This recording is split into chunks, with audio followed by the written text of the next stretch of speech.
Mga S-friend, tignan nyo to. Ayan, isa na naman po sa mga masasabi nating oldest houses or ancestral houses. Dito po yan sa lungsod ng Cabanatuan sa Nueva Ecija. Ito po ay sa tapat lamang ng Lazaro Francisco Integrated School. At sa nakikita natin mga S-friend, talagang na-maintain na nila sa pamamagitan ng repainting at saka talagang pagbuhay muli dahil sa kulay Sa nakikita namin, parang ang may tao lang talaga dito ay yung baba.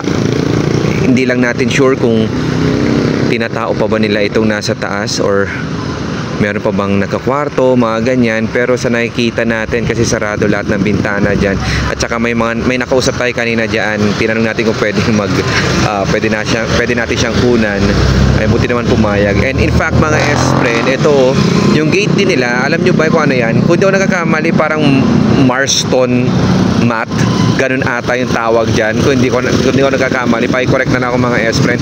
Kasi alam nyo yan yung mga yung sa mga ginamit po sa World War II, yung mga landingan to ng mga ng mga eroplano, mga warplanes.